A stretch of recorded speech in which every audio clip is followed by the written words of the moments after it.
नमस्कार, आदाब, सत श्री अकाल।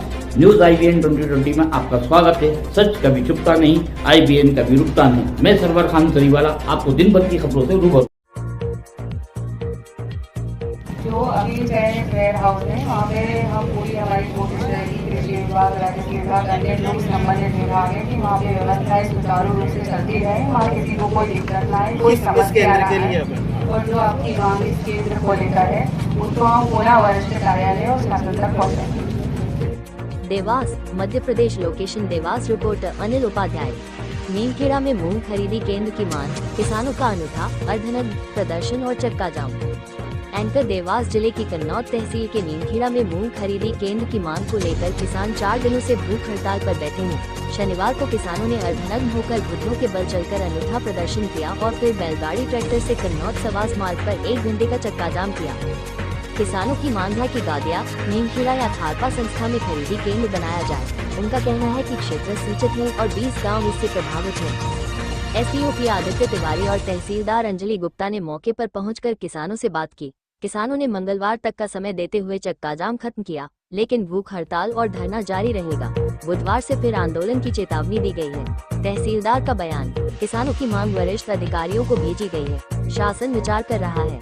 विजुअल, किसानों का सड़क पर अर्धनग्न प्रदर्शन, चक्का जाम का दृश्य। प्रशासनिक अधिकारी बाइट, किसान प्रतिनिधि।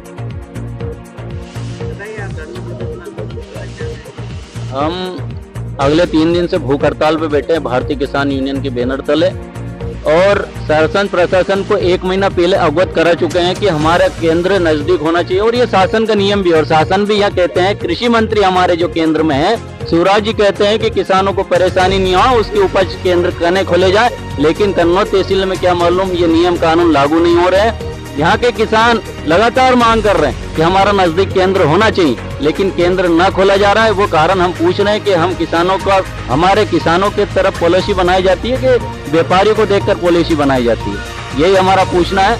अगर शासन प्रशासन हमारी बात को नहीं मानता है तो हम अभी सड़क पर आए हैं, पूरी सड़क जाम भी करेंगे। और अगर हमारे प्रशासन यहाँ से उठा कर ले जाती है तो हम आंदोलन, भूख हड़ताल अपना जारी रखेंगे। जेल के अंदर भी भूख हड़ताल होगा, लेकिन आर पार इस बार लड़ाई पूरी होगी। क्या नाम है? मेरा अरुण कालीराणा। भारत किस मांग को लेकर आप धरना प्रदर्शन कर रहे हैं? सोयाबीन तुलवाने के लिए हम धरना प्रदर्शन कर रहे हैं। हम किसानों को मूंग तुलवाने के लिए बहुत दूर जाना पड़ रहा है, 15-20 किलोमीटर, जबकि हमारे नजदीकी ग्राम से नजदीकी वेयर हाउस है, उसमें नहीं तुलवाते हुए कन्नौज जाना पड़ रहा है। जबकि हमारे पास के वेयर हाउस 3 किलोमीटर पे गांव से पड़ता है, जिसमें डेहरिया, बामनी, मगरिया, किलोदा, गादिया, कोठड़ा, कोठड़ी, नीमखेड़ा, खारपा, सभी गांव के किसान परेशान है। 4-4 दिन से ट्राली मूंग की लगी हुई है और मूंग भी नहीं, वहाँ पे भी नहीं तुल रहा। और ये उपार्जन केंद्र हमारे डेहरिया नजदीकी है, इस खारपा सोसाइटी के अंतर्गत आता है। क्या मामला है आप लोग धरना प्रदर्शन कर रहे हैं? विगत 3 सालों से खारपा सोसाइटी, नीमखेड़ा, अम्बाड़ा, कोठड़ा, कोठड़ी, डेहरिया, बामनी, मगरिया ऐसे 25 गाँव हैं जिनको उपार्जन केंद्र नहीं दिया जा रहा है। इन किसान परिवार के साथियों को 20 से 25 किलोमीटर या तो लोहारदा, सतवास, भाई जगवाड़ा या कन्नौज, ननासा, इस तरह के केंद्रों पर जाना होता है। क्योंकि सालों से परंपरा रही है कि यहाँ उपार्जन केंद्र खुलता आया हुआ है। राजनीतिक व्यवस्था कहें या प्रशासनिक शासनिक नाकामी कहें, उन सब चीज़ों का दृष्टिकोण रखते हुए पिछले 3 सालों से यहाँ के किसानों को परेशान होना हो रहा है। हम सब किसान परिवार के साथी पिछले 3 साल से अपनी मांग को लेकर शासन प्रशासन, देवास विभाग, भोपाल विभाग, अन्य जगहों पर अपनी बात अवगत करा रहे हैं। पिछले 8 दिनों से हम भूख हड़ताल के माध्यम से अपनी आवाज़ को अवगत कराने का प्रयास कर रहे हैं, परंतु आज माननीय तहसीलदार महोदय ने स्पष्ट रूप से शायद हम यही समझें कि आपकी जो मांग है वो जायज़ नहीं है और किसानों को दूर जाकर उपार्जन केंद्र पर अपना चुनाव कराना होगा। हम कन्नौज तहसील की बात करें तो 3 जगह इन्होंने उपार्जन केंद्र की व्यवस्था करी है, और डॉक्यूमेंट्री दृष्टिकोण से भी ये प्रक्रिया 15-15, 20-20 किलोमीटर पर होनी चाहिए। परंतु कन्नौज तहसील के अंदर 5-5, 6-6 किलोमीटर के अंतराल में ही ये व्यवस्थाएं दी है, उससे किसानों को लगातार 3 से 4 दिन रुकना हो रहा है। जो गरीब किसान अपने 15-16 कुंटल, 20 कुंटल की उपज लेकर जाता है, वो अगर 2000 रुपये रोज का किराया देकर अगर 3-4 दिन अगर वहाँ रुकता है तो उस गरीब परिवार के किसान को क्या फायदा होता है।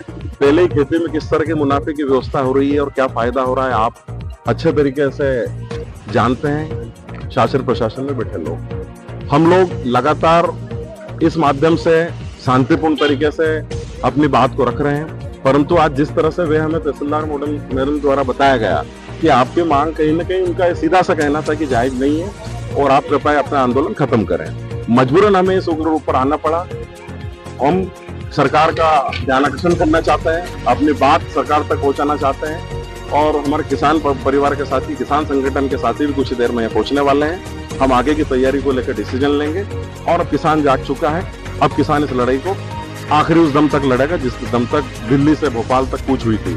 हमारे किसान साथियों की दिल्ली की इस कूच में 700 से 800 किसानों ने शहादत दी थी और आज अगर इस लड़ाई में हमें शहादत भी देना पड़े तो हम तैयार हैं। अर्धनग्न अवस्था में होकर भी हमने प्रदर्शन किया और हमारे किसान परिवार के साथी लगातार 8 दिनों से शांतिपूर्ण से भूख हड़ताल के रूप में इस प्रदर्शन को रूप दे रहे हैं। परंतु जब तहसीलदार मैडम द्वारा अपनी बात जिस तरीके से अवगत कराई हम सभी परिवार के साथियों को, उससे हमें अवगत हो गया कि ये हमारी बात को उस तरीके से संज्ञान में नहीं ले रहे हैं जिस तरीके से लेना चाहिए। ये आंदोलन जब तक जारी रहेगा जब तक हम किसान साथियों की मांग को नहीं मानी जाएगी। लाला पटेल। हमारे चैनल को शेयर, लाइक और सब्सक्राइब करना ना भूलें।